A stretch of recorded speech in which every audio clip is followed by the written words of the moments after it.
Hey, somebody's on board. Say hello if you could on the right side That's of what the I just screen. said. Oh, Terry's there. Say hello with the prompt on the lower right of your screen. And that way we know you're here. And They're gone. oh, they're Oh, gone. they're back again. Oh, good. Welcome. We have no idea how many people are going to be viewing this evening. I'm glad at least one person was able to make it, and we'll be sharing this. Oh, now we have another one. So we're going to be sharing this afterwards. It'll be recorded, so if you miss something, you can go back and review it. Or if you want to share it with a friend, and if there's questions that are answered that are appropriate to you. We did get one through email, which was great. And they had several questions, and I'm going to start with those, and we'll go over those. And if you have any questions, you can write them down at the bottom where it says "say something." That way, we can get your questions answered as well. This woman was saying that her husband agreed to do the challenge, but there's some things he won't eat. He's a picky eater. Beans, cauliflower, and broccoli, because of its known ability to cause gas. And that's true. Some people say, we've talked to some doctors, and they'll say that it just means you have to chew it more. Because what happens is the undigested food, if it goes down in chunks, then the body has to digest it, causing more gas in the process of taking that bit of food apart. So if you chew it more, you won't have as much gas. And I'm guilty of not chewing well enough. And he doesn't have any nuts and pasta, which actually for the challenge isn't quite a bad thing, because nuts are high in fat. And if you're looking to lose weight, it's a good thing not to have a lot of nuts. And pasta, I know some people that really stops their weight loss dead in their tracks. What we've come to find out, the whole wheat pasta we don't typically like. We typically use a brown rice pasta. It's a whole grain pasta. It's just as good as a whole wheat pasta, but it has more of the texture of a regular pasta. But in this case, she says it causes them constipation. I'll have to say, probably that's not what's causing the constipation. What is terrible for causing constipation is dairy and meat products. That is known to just stop you up. In fact, children who don't get a lot of fiber in their diet, and fiber only comes from plants, fruits, vegetables, grains, and legumes, they have trouble going. It gets them constipated, and what ends up happening is they actually get anal fissures because they have to push so hard. We as adults get hemorrhoids typically. Quinoa, quinoa is not one of my favorite things either. So, and she talks about, she wants to use things she's familiar with, which is what you should be doing. You should be using things that are familiar to you, familiar spices that you like, familiar products that you like. And she says in here, he loves oatmeal. Oatmeal is a great thing to have, whether it's in a breakfast, whether it's in any other dish. Oatmeal is a win across the board. The other thing is he likes lentils. A good lentil soup, there's nothing like it. One thing Sherry and I were talking about, because you had mentioned, are there any particular dishes? And you had this person had mentioned that she makes soups throughout the winter and freezes them and uses them. And that's what's great about soups. You can make a big pot and keep them and use them throughout the week, or freeze them. We make soups all the time. And one of our favorites is a split pea soup. That we'll share that with you in the first newsletter that'll come out tomorrow for the start of the challenge. Soups are great across the board. The one thing about beans, all the longest lived populations eat beans. It has so many good nutrients for you, and it's so helpful. It helps lower cholesterol, blood pressure. It's really it is the magical fruit. Besides making you too.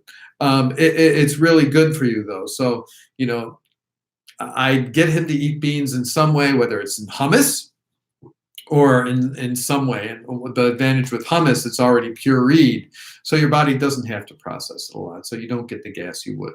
To replace that broccoli is one of the big vegetables that is so good for you. And I'd encourage them, just try to get greens. And like Sherry and I were talking, try to get greens at every meal, or a lot of greens daily. And greens are any kinds of dark greens that you like, whether it's spinach, whether it's collards, whether it's beet greens, whether it's broccoli, cauliflower, bok choy, and I'm missing the big one, kale. Kale, kale is king. So try to get those. And for us, we keep it simple, and we say to keep it simple. Kale and spinach is great in a stir fry or in a soup, because the spinach cooks down to nothing and you're still getting the benefits. Kale gives a nice little heartiness to any soup. So like we make a sweet potato bean soup and we'll throw kale in, chopped kale. It's terrific. Or you can have a kale salad, and if you massage it with a little lemon juice and salt, it breaks down the kale so it's not as chewy, not as hard to chew. So that's something there. Oil. Other than fruit or a smoothie, what makes a good dessert? We would try during this to really try for the 10 days, just try to keep to fruit or whatever for a dessert. We're trying to break I shouldn't say bad habits, old habits. And some of these old habits are hard to break. We've had them for years. And it's sort of like, yeah, you want something at the end of the meal, something sweet, something to sort of cleanse your palate. And if a fruit salad is wonderful. Trying to keep it to that for this, just because it is so easy to bake a dozen muffins of some kind, and even though the muffins have no oil and they're healthy, it's still a muffin with added sugar. What's great about fruit, the fiber that's in fruit helps you process the sugar. So it's not a problem. But when you start getting into baked good things, other things slip in real easily, and it can sabotage your success and where you go. This woman also wanted to know about oil, because the challenge says no oils. And I don't know if you were there the other night, but oil is damaging to the endothelial lining of your arteries. So that's why we say no oil. But the other thing is it's extremely calorically dense. It's one of the most calorically dense things we have. 120 calories for 1 tablespoon. You can easily, just by pouring some in when you're sauteing, accumulate 300 calories without even thinking. And you don't need it. And it's processed. And it's a processed oil. So it's a processed food. So that's why we avoid it. And for these 10 days, we're trying to. It's like sort of cleansing your palate, cleansing your old habits out, and it's very rigid. After the challenge, we'll share some things with you, some desserts and things that are good for those occasional sweet tooth days. Let's see. Do we have any questions yet? No. No questions. There was some things that we wanted to talk about. We had just keep things simple. You don't have to get complicated. Now, I know I shared some recipes and we pointed you to different recipe sites, but you also know what you like and what you don't like.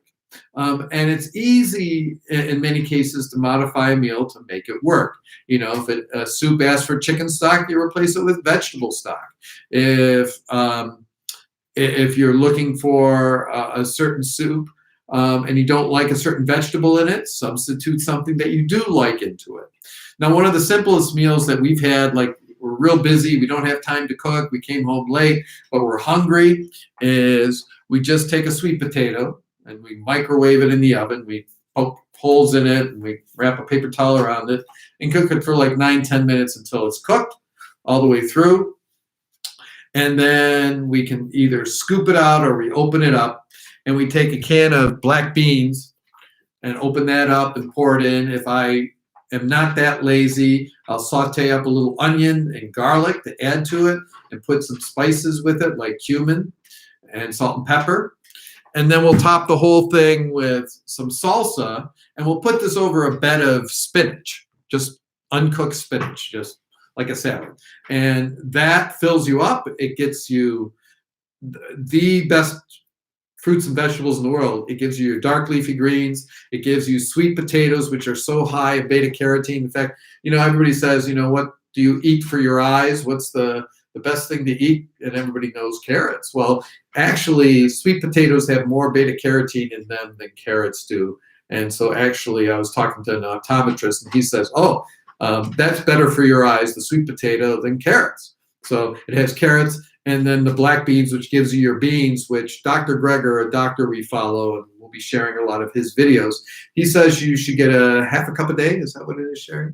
1.5 cups of what? No, half a cup of beans. No, 1.5 cups of beans. She corrected me, 1.5 cups. That's why I have her, because she has all the numbers in her head, numbers I don't keep in my head. So 1.5 cup of beans a day in some form, whether you put them in a salad, whether you have it on hummus. We made a batch of hummus tonight, and something to snack on before dinner.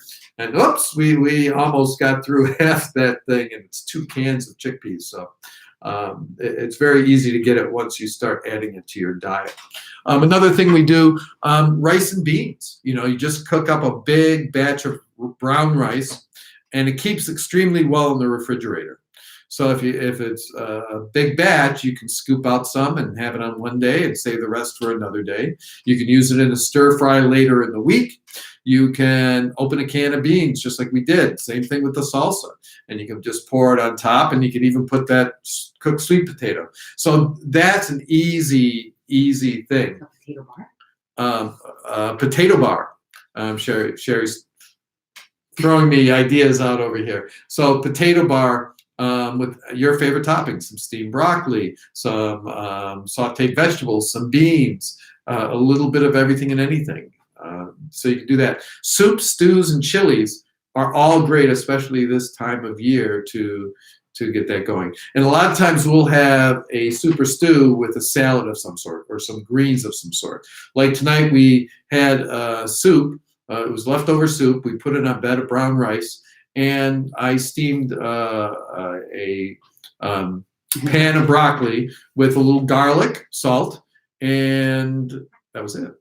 And just I steamed that all together in the pot for about 5 minutes. It's nice and tender, but not falling apart.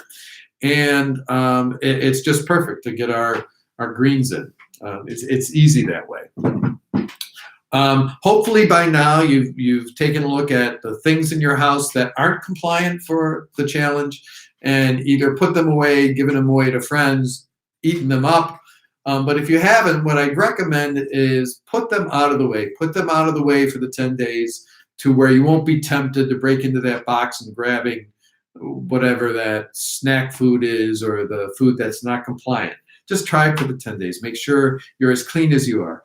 Sherry and I always say, if you want 100% results, you have to do this 100%. If you do this 90%, you're not going to get 90% results because that little bit that you have creeping in is enough to sabotage a lot of people, especially if you have a chronic disease in the first place. It's not going to help you. A couple things. If you are on medications, please tell your doctor what you're doing. They may be ready, after 3-4 days, they may have to adjust your medications. So please let them know. Whatever we cook for dinner ends up being lunch the next day. That way we're not cooking all the time, and we have those things on hand then. So we're actually cooking once a day, and that's our dinner, and we make enough that we have leftovers for the next day. It makes it all easier. Okay. And I can't remember, I think I put it in the newsletter today, or it's in the one tomorrow. It says, fail to plan, plan to fail, plan to fail. And it's so true. If you wait until you're hungry to have that snack and find that snack, it's probably too late, because you're going to grab, your willpower only lasts so long. You're going to grab whatever it is just to appease that hunger. So we always have extra things in our lunch bag or whatever. I get hangry at the end of the day, 3-4 o'clock, I need something to carry me through. So, whether it's an extra fruit, some people say, well, what about that sweet tooth?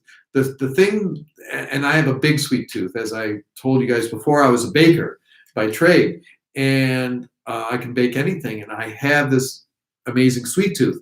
But if I have boiled potatoes, so we boil some potatoes or roast some potatoes, and I have a little thing of mustard with me. It knocks that sweet tooth right out. The potatoes fill me up. I eat them all. For whatever reason, they taste good enough that I just can eat them. It knocks out any craving I have, whether it's a hunger craving, a hunger pang, or a sugar craving. But the other thing is always have some fruit on hand. It comes in its own wrapper, which is great, and you can take it anywhere and eat it anywhere. So that's great, whatever your favorite fruit happens to be. Don't worry if you're having 3-4 bananas a day. It's not going to be an issue. If if you like apples, eat those apples. So they're all good for you. Put away your things. Out of the cupboard. Take things out. Oh, I already said that. I didn't hear Yeah, I did. it. Sherry talked to me about putting things away in your pantry, and I said, get them out of the way for the 10 days. And I did say that. Okay, just check. Oh, we were talking this evening about roasting veggies. Roasting veggies are great, and there's a couple key points here. Whatever veggies you like, whether it's roasted potatoes, we have a tendency to do regular potatoes and sweet potatoes. We'll cube them up the same way and roast them together. Sometimes we'll put a little glaze on them, like balsamic vinegar and salt and pepper. Just something to stick with. A lot of times we'll put them in a Ziploc bag with a bunch of spices that we like and shake them up. And since we just cut them, they're wet from being cut, and they'll get all the spices on them, sort of shake and bake. And then we'll pour them onto the pan. And typically we put it on a parchment paper. You can find parchment paper in the supermarket where they sell wax paper and aluminum foil. Now, what's great about the parchment paper, things don't stick to parchment paper, and it makes cleanup easier. You just throw it away when you're done. So that's what we'll do a lot of times. So we always have those on hand as well, either roasted potatoes or these mixed potatoes or mixed root vegetables, whether potatoes and turnips and trying to think of the others. Sometimes we'll roast cauliflower in with all those things. My only recommendation is try to get things all about the same size so they all cook evenly. If some are too small, they're going to cook quicker than larger pieces. So you want them all about the uniform size and things. And all these notes that I took. If you have any questions, please ask, because that's why we're here, to help you guys. There's nothing else there. That helps with prep too, is if you are making salads, have some of the stuff pre-cut ahead of time. If you have peppers, cut up a couple peppers. They'll keep for about 3 days before they start getting slimy in the fridge. So, you have that. Some other things keep a little bit longer. Cabbage, it seems like it keeps forever without going bad. We make a coleslaw that we make, and it'll last 5 days in the fridge without any problem. Now, if we put the dressing on it ahead of time, it would only last a day, and it gets very water. All the moisture from the cabbage comes out because of the acidity in the dressing. So wait to put on your salad dressing, but you can cut everything up ahead of time and have it ready, so you just have to throw things in. And we always will have a can of beans available in the fridge for that too, so we'll throw some beans in to get them in our salad. Chopped carrots, whatever else you like in your salad, have those things available. It just makes things easier for you.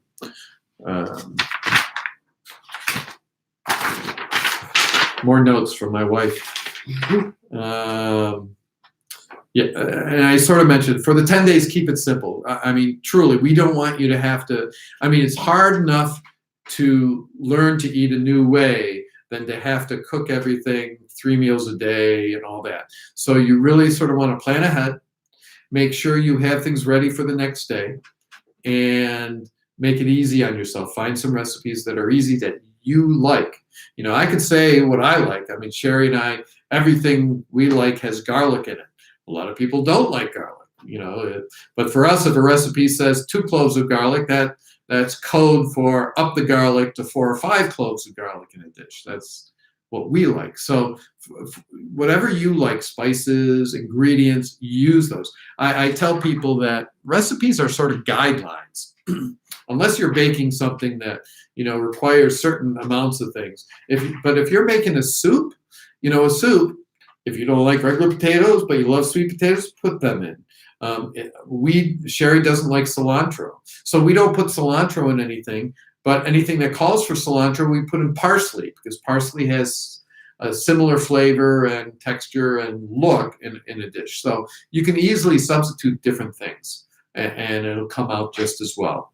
Especially if you are comfortable in the kitchen, you already know how to substitute some things. It's just sort of a tweak in your mindset to substitute with things that are compliant for this challenge. If there are questions, they should be emailing us with questions. And if they need a recipe, just ask us. I don't know. You might have heard that. Sherry said, if you have any questions, please reach out to us. That's what we're here for. I wish we lived closer, so you could just knock on our door and say, hey, what about this? And we could help you one-on-one. But we're not. We're up in Rochester bearing our first snow this past week. So just ask us the questions either on Facebook, and we have a small group on Facebook. It's only about 11 of you, through email, or even the newsletters have an area where you can respond and comment back, and we get those, and we'll reach out to you. Some people have reached out for different information after Monday night, and we were able to get them the information they needed and help along the way. And just a reminder that, we're here even after the challenge. You can always write to us and ask us our thoughts on different things, and share your successes. You guys are doing the heavy lifting, as I mentioned that night. You guys are the ones that are changing what you eat. You are the ones that are committing to helping you live a better, healthier life, and this will work. What about water? Water is never a bad thing. It's good to have water. The standard thing is, I say 8 glasses a day. 8 glasses a day. Drink what is comfortable to you. But the more water you do take, that also helps quell some hunger pains. Because there's stretch receptors in your stomach, and when your stomach is full, it says, "I'm full. I'm not going to eat anymore." So and I'm notorious for not drinking water. But the other thing is, drinking water helps digestion. It helps put water into your joints to make them more, I want to say, like spongy-like. It gives you that more insulation there. So if you do have inflammation between eating the plant-based diet and drinking the water, it's just a win-win. It's going to help you along the way. If you don't like water, squeeze lemon in it, or put some strawberries in it. Yeah, Sherry goes, if you don't like just plain water, squeeze a lemon or a lime, or crush a strawberry or 2 in there just to give it a little flavor. I like ice water. Hi, Doris. Thanks for joining us. So we do that. I've seen people, and I think I saw somebody that night, Monday night, they had basil leaves in their water, which gives a neat sort of spa feeling. Yeah, spa feeling flavor. You can mix things. Some people put mint in there, and coffee is good as well. Coffee is fine. Black coffee, green tea, all those things are good. So, and by the way, Doris just came online. All this will be recorded, so anything you missed, which we did cover a lot of questions, you can see that after this is done. It'll end up being on Facebook, and you can do that. What do you like to make for Thanksgiving? Oh, it's all about the sides. Yeah, that's what we say. It's all about the sides. That's what everybody really likes, It took us a while till we had a totally plant-based Thanksgiving, and that's a transitional thing. It's hard to miss the centerpiece, which is that turkey. But what we typically make is like what's called a lentil loaf, which looks sort of like a meatloaf. In fact, when Sherry found this one recipe, and we'll have to share it, it's Drina Burton's. No food. It's called No Food Loaf. Don't worry, there's no tofu in it. It's a lentil loaf type thing, and it's just wonderful. And I wish we would have found it earlier, because if you're craving that sort of meaty, chewy meatloaf, you can have the meatloaf and mashed potatoes and make a mushroom gravy, and it's just wonderful. Sweet potatoes, cranberries. Sweet potatoes. Brussels We make sprouts. our own fresh cranberries. We do Brussels sprouts. We make a tray of roasted vegetables, potatoes and sweet potatoes. Green bean, so you think, green bean casserole was always that thing. Well, you can make a variation of that. We make our own cranberry sauce. I like using real cranberries, a little bit of maple syrup, and some orange juice and orange rind from that. And I cook that down, and it gets just beautiful and rich and sweet and wonderful. Mashed potatoes. It takes a little while. I mean, depending on how you like your mashed potatoes. I used to really get into my mashed potatoes and put all the stuff into my mashed potatoes before I was plant-based. Now we basically sort of do a garlic mashed potato. We get a non-dairy milk that has no sweetener or flavor like vanilla. And we do that. I'll saute up some garlic and put that in. And so we'll have nice garlicky mashed potatoes with salt and pepper in it. So we get that nice thing. For dessert, apple crisp.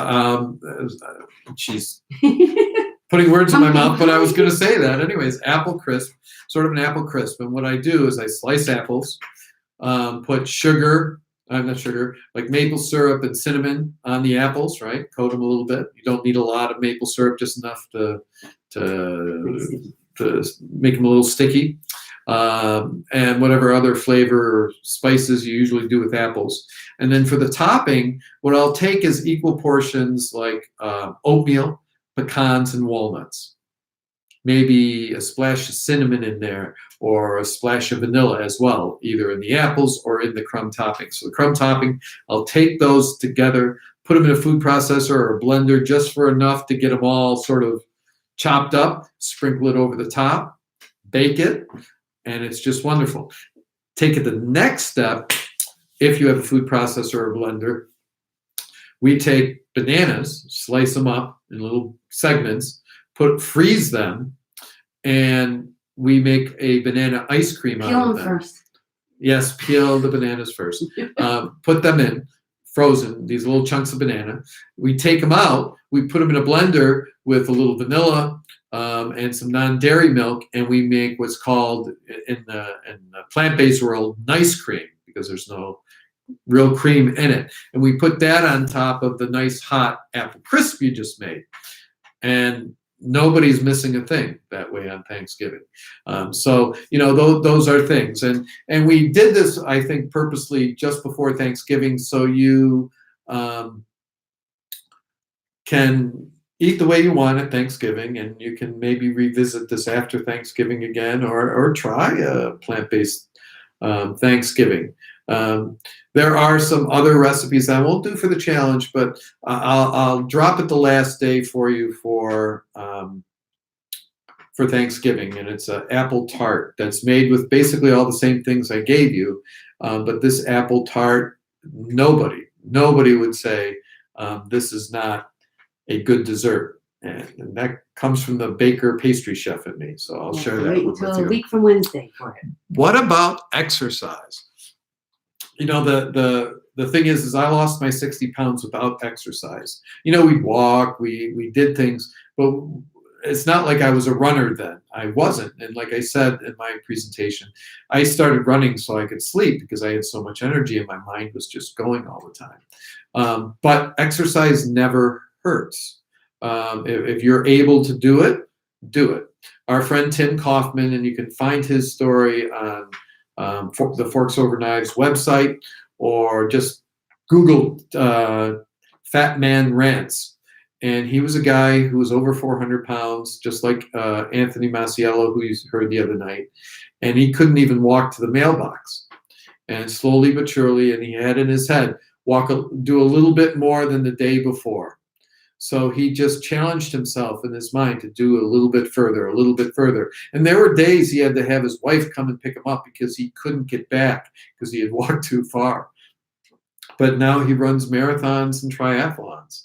So exercise doesn't hurt. It'll only encourage you to feel better and to break out of old habits. Okay. Well, are there any more questions? Yeah, Sherry. So Sherry's keeping me on track here. If there's any more questions, please ask. Otherwise, we're gonna have to cut things off eventually here. Thank you all for coming online. And I had a problem just before. I was testing things out, and I tested the stream and didn't realize that I was active. And then when I shut it down, I had to go in and change all the links on all the newsletters and on Facebook to get people here because that the old link was deleted. So I was like, so I'm glad you guys found us. Oh, the man I just mentioned, we'd like to look him up. Tim Kaufman, Kaufman, and he has a blog called Fat Man Rants. And what's great about Tim is a lot of his recipes he posts are very simple, easy. He's not a fancy kind of cook. He's not a foodie. He eats because he needs sustenance. And he has an ebook, an e-cookbook for $2.99. And he has an e-cookbook of 40 or 50 recipes on Amazon. I think it's Fat Man Rants 40 recipes or whatever for $2.99 for a Kindle. So it's worth the money, people have been telling me. No problem. And if you go to the forksoverknives.com, their website, they have a whole list of success stories, and Tim Kaufman's is on there. And he's a salt of the earth kind of guy. He speaks from the heart, and he's willing to help anybody, anywhere. So his story is truly special, and he's a special guy, just like Anthony. So yeah, look into him. Right. Oh, next one is when? Oh, our next one, you might be able to see it, might not. No, Oh, you it can't. shows backwards. It shows backwards. Next one is Friday at 7:30. You can send questions to us all week.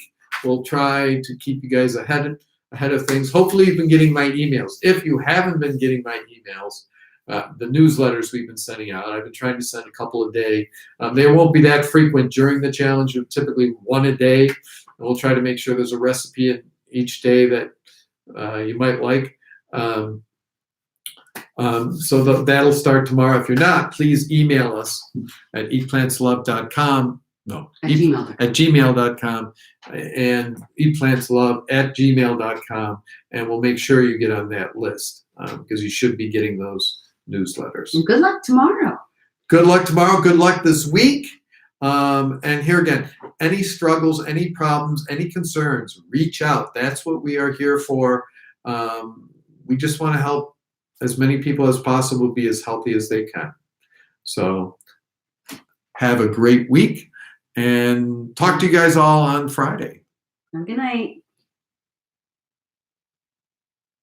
Oh, wow. Wait, before I go, I'm sorry I have a conflict on Friday, but they're screening Forks Over Knives at my church. It's worth it. Go see it.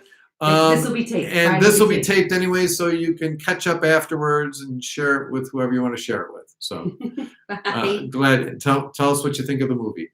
Have a great night. Have a great week. Bye, everyone.